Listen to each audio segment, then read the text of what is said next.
Hey, what's going on? It's Chris here. It's been a while since I've been on.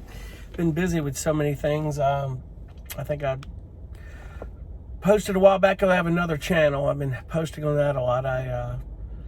Been in the midst of trying to sell my RV, and I'm building a new one. Building my own customized RV out of a large ProMaster van, so we can travel. I've got my studio space set up, ready for that. Everything's good to go.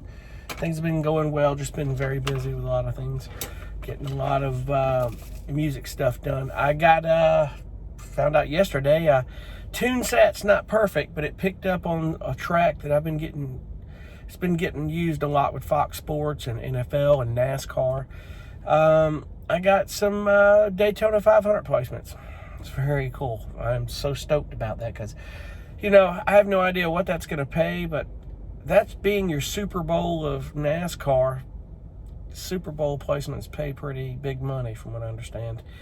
A guy I know of ended up getting almost $12,000 or more for a Super Bowl placement for one of his tracks this last year. So not this year, but last year. So I won't know until about September on that deal how that'll go. But you don't know really till 9 months or so after the placement what you're getting paid for that. But if it's any reflective of what I have been getting paid, it's probably going to be a lot more. It would be real cool. A step into the perfect direction. I love that. But anyway, I wanted to get on here and talk about something quick. It's been a while, and I'm going to get on and kind of, I think in addition to this, I want to get on and kind of go over a track on how I'll take a loop or a sample or something, and I might redo it. It's interesting what's been coming to light from when I was talking about this a few months ago about loops and samples. Jesse Josephson did a really good video breaking down a couple of them lately. He was talking about it, and then all of a sudden, a few artists are claiming that Justin Bieber has stolen their loop, and all three of those artists pulled that loop from Splice.com, and then the loop creator saying it's free to use however you want. We're not suing you for the royalties. We sold it as a royalty-free content. However, this is a situation, like I said a while back ago, if it gets a situation where the PROs, like BMI or ASCAP or these guys, cannot find who the true owner is of that loop, they're not going to pay anybody for this. In other words, even Justin Bieber is probably not going to get royalties for that track. They'll shut it all down. If they find out it's from a royalty-free, site like Splice or some of these construction kits, with the end user agreement saying it's royalty free, they're not going to pay you on that stuff. So, but those artists are trying to sue him, claiming they stole their music when none of them wrote that loop. And it was the beginning of the track is weirdly obvious. If you go watch Jesse's video, you'll see that all three tracks it comes in with the same loop, and it's strange how close those vocal melodies are. So as much as it could say Justin Bieber stole the other guy's vocal melody, he still didn't, because it's following along with the loop and the progression. They claimed initially it was that loop. They never stated from the beginning he stole his vocal melody. So I think what's probably going to come down the pike to settle it all is that Justin Bieber has so much money he's going to eat it, he doesn't care. And he's probably going to pay those guys a few $100,000 apiece to go away and just call it a day. And they'll probably go, okay, whatever, we get it. Listen, I'd take it. I'd take it in a heartbeat. I'd say, sure, I'll take it. Go pay me $200,000 or $300,000 to go away. Not a problem. I don't care. Because knowing, every one of you took it from one site. It was a loop that none of you wrote, not even the producers of that project. It's not a bad payday for anybody. But anyway, be it that it may, one thing I want you to do if you watch this video, I want you to do one thing. If you have a loop, a progression, whether it be a melody that you want to write over and you think no one else is using it, before you use it, I'm going to tell you that it's a no-no. Don't do it. Because if you've used it, 200,000 people have used it.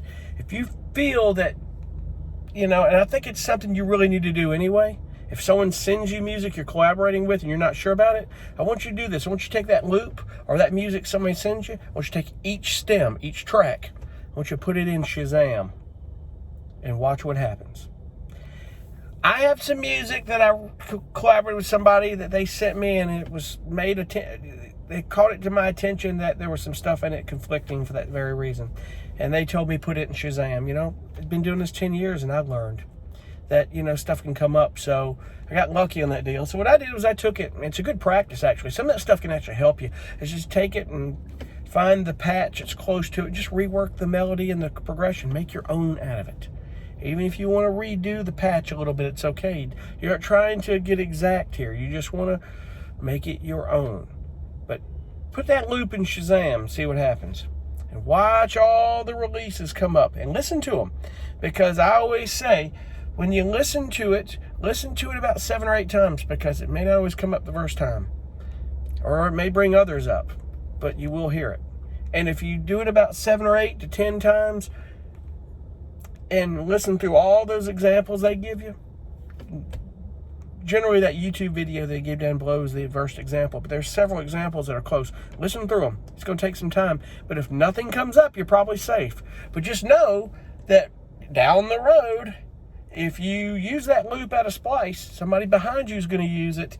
They're going to tell you, hey, you took my music, or you're going to get in some legal trouble. So the best practice out of this, and like Jesse was saying, a lot of other people were saying, make them your own. Write your own music. It's just easy to do that way. If I get that, I'm going to make it my own. And I mentioned this guy, and a lot of these EDM and these hip-hop artists are real good at this. They'll take the loop and they may put it in a sample player and take part of that loop and just make a new progression out of it, out of the sound of that loop as its own patch. There's a guy by the name of Kevin Barnes who did it. He uses Reason like I do, and he put it into one of the Reason's drum loop players, and you can control it with your MIDI keys, and just made it his own. That's how you do it. You know, to be better safe than sorry, because it's, like I said months ago, this is coming to a head here. These loops and these samples are coming ahead. And I'll tell you something else that's coming ahead that's a little off topic is a lot of these composers trying to broker tracks, other people's stuff, saying, hey, I'll put it in this library, trying to make you think that you can't get in that library yourself. Don't fall for that. You can approach these libraries yourself. I've talked about it. Go watch my other videos. Go watch some of these other guys. Jesse Josephson's a great example. I'm going to tell you right now, the only course right now I recommend is his. If you're going to pay to do a course, the Sync Academy, the syncmymusic.com, he's got the best one, and he really is good at teaching on that stuff. He set up a great program, and it's a good starter. But as I've also mentioned, get in these Facebook groups with these people that you know have been in the industry for a while. I'm in a couple of them.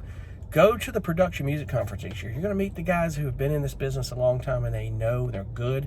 They'll tell you anything you want to know. They're not hiding anything. Listen, there may be a lot of composers in this industry, but how many of them are working their ass off? Remember that. You determine what you can do in this business. So anyway, I'll get on later when I get a chance and try to pull a track, and I'm gonna maybe take something and redo it and show you how I did it. It's not hard. It's probably similar to what everybody else is doing, but my take on it might help you more than anyone else, or just as well as anyone else. Anyway, just as well on that, just to do your own thing and create your own music. That's what it's all about anyway. We'll hit you up on the next video. Thanks for watching. Be cool.